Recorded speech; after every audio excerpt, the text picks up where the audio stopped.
Hey guys, what's going on? This is Sergeant Merrill, and I have not done one of these in a while. I don't want to say that I've not been playing Modern Warfare 3. I have been. I've just been having a lot more fun with Battlefield 3 at this point, and I've been posting a lot more games because of it. Now, I'm still enjoying Modern Warfare 3. I'm trying to get the hang of a good setup for me. I think I found it, but some of it upsets me.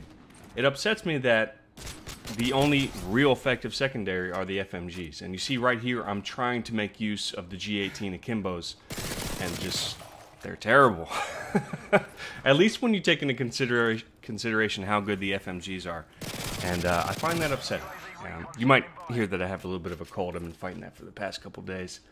But, yeah, I've tried the G18 Akimbos. I've tried the Desert Eagle Akimbos. I was desperate to see if the Desert Eagle Akimbos could, at any range, at any point, be better than the FMGs. Even if it's just direct point blank range, because all you need is 2 good shots with the Desert Eagle, and boom, the guy's dead. And I was hoping, like, man, you know, this thing has to be useful at some point, and it's not. And that upsets me. It upsets me that the FMGs make pretty much every other secondary except for a Stinger if you're going to be taking down air support. It makes them pointless, you know. Even after the patch, they're clearly the most powerful secondary, and in some situations they're the most powerful weapon period to have in those situations, and I don't like that. I'm the type of person that, you know, I like to find my niche within a game. You know, find a weapon that not everybody uses. Find a strategy that not everybody uses, and make it effective.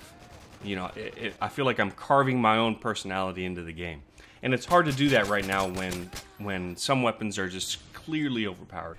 Now, you see I make a mistake right here.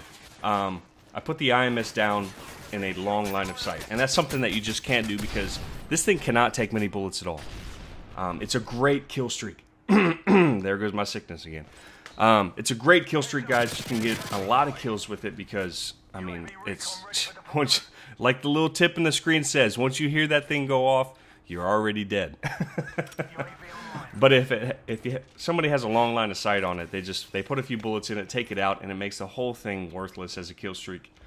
So if you're gonna do that, don't make the same mistake as me, and make sure you put it in a tighter space where someone can't have a sight on it without hearing that sound go off. Now, as I was saying with the niche, carving your niche into a game, I think that's important. Now, I feel like I've done that with the MK14. I feel like it has my personality. I'm not just using it because I think it's the most powerful weapon in the game, because it's not. You know, it's clearly outdone in certain situations, especially close-range situations. I'm not saying that it's not good. I'm just saying you go against somebody with an FMG or something like that, you're not going to come out on top most of the time, unless you get that lucky one-shot headshot. But I think it's important to do that in a game. And I hope Modern Warfare, I hope Call of Duty in the future picks weapons that allow you to do that. Right now, it's like you're forced to use certain weapons if you want to remain competitive, and I don't like that. I think, you know, some weapons in a game are going to be terrible, and people are just going to use them kind of as a gimmick. Like the Model 1887s right now. Why on earth, if you're a competitive person, would you use the 1887s over the Striker? There's no point. I would like to hear a situation in which the Model 1887s are better than the Striker. There is none. And that's what I'm talking about. I want to see weapons that have a variety. One is stronger in this aspect, while one is stronger in this aspect. Especially when it comes to weapons in the same category. Your secondaries. Like I said, the FMGs are clearly better in every possible situation. And I don't like that. That should not happen. I want the Desert Eagles to be clearly better in a closer range situation. FMGs to be better in a close to mid-range. You know, the G18s, you know, they have their own little area, their own little sweet spot that they're good at. And I want that to happen with all the different categories of weapons. So that when you're in a match, you're not clearly seeing one weapon over another, and it being to the point where you don't blame them. Because it's not their fault anymore, it's the developer's fault. Because if you want to win, if you want to be competitive, you're forced to choose these weapons. But I know I'm not the only person who feels that they want their personality to come through in their weapon. So I want you guys to tell me, what weapon do you use simply because you feel that it brings out your personality into the game? I think a lot of people are like that. I enjoy that aspect. I know other people do, so I want you to tell me, what weapon do you use, not because it's the best, but because you enjoy the weapon and you enjoy the personality that comes with it. Now, on to a different subject. A lot of people have been asking me, Sergeant Merrill, I haven't seen many Modern Warfare 3 commentaries from you. Do you like Battlefield 3 more than Modern Warfare 3? And that's a difficult question, because it's like saying, do you like football more than soccer or something like that? That's the same thing in different countries. Do you like American football or American basketball? And I have to say they're two different sports. These are two different sports we're talking about. These two different games, Battlefield 3 and Modern Warfare 3. I enjoy different things about each of them. Now, why I'm playing more Battlefield 3 right now is because I have an awesome team.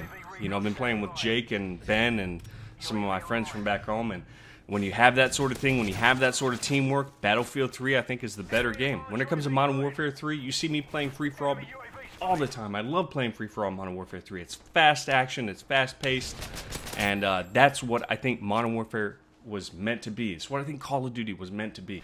It's that fast-paced action game that it can be team-oriented, but not in the same way as Battlefield. Team orientation in Modern Warfare comes down to, hey, there's a guy coming down that hallway, get him. Hey, there's a guy coming down over there, get him. Hey, I just got killed right here, please kill him too. Which is fine, which is team-oriented, but not in the same way as Battlefield, where you're like, hey, jump in that tank, I need you to take out that wall.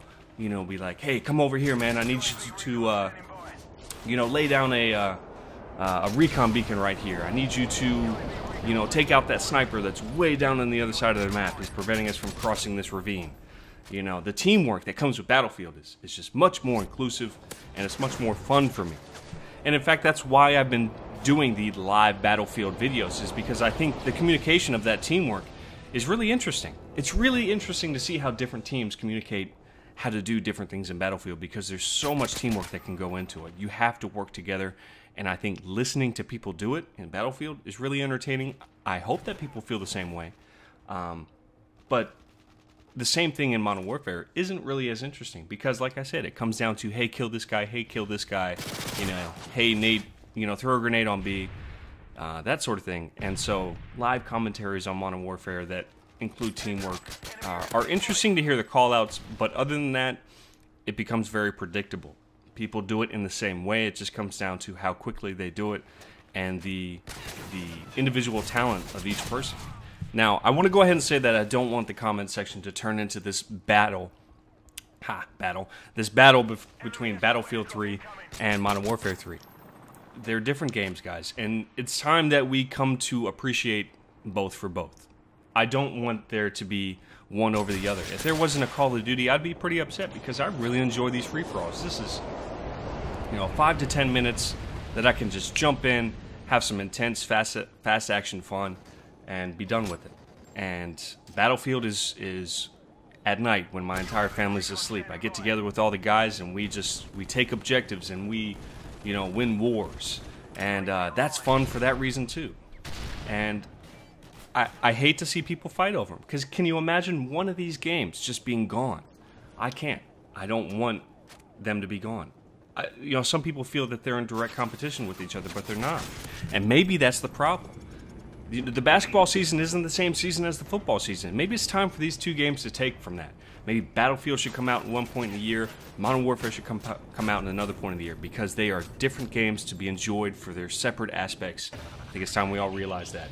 But that's all the time I have for this video, guys. Don't worry, more Modern Warfare 3 will be coming out for you Modern Warfare 3 fans. I hope I proved my point that I don't prefer one game over the other. But that's all I have, guys. This is Sergeant Merrill, out here.